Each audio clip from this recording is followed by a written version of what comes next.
এক শিকারী একটা হরিণকে শিকার করেছিল, জানেন না?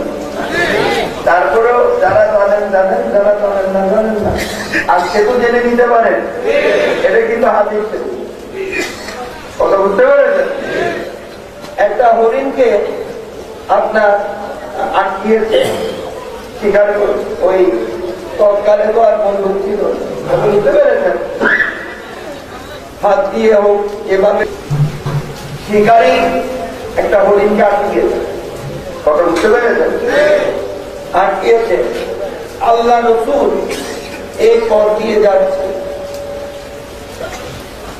আল্লাহ রাসূল এই পথ দিয়ে যাচ্ছে, তখন হরিণ আল্লাহ রাসূল যখন যাচ্ছে, আমাদের যাকে আমরা অনুকরণ করবো উনি কয়জন?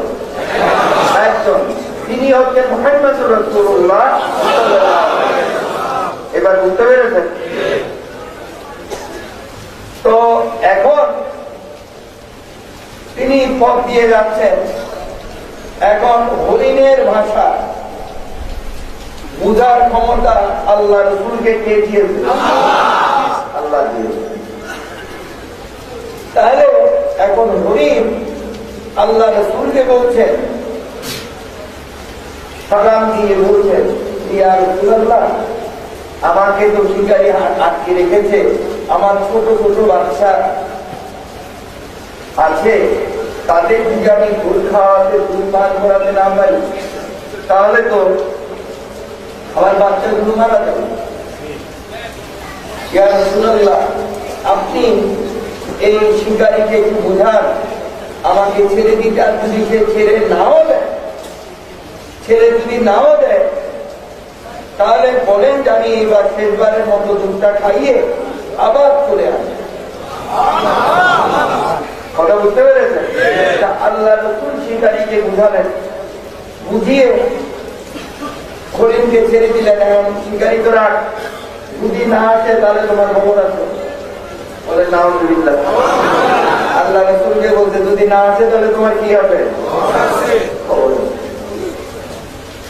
তো প্রতিশ্রুতি অনুযায়ী ওই হরিণ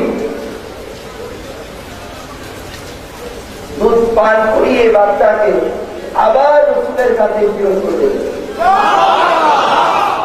এই ক্ষমতাটা কথা বুঝতে পারেন? চলে এসেছে। এখন শিকারী বলে, যার কথা বন্য প্রাণী শুনে আমি ইনসান হয়ে তার কথা শুনবো না, আমাকে পড়া কালমা লা ইলাহা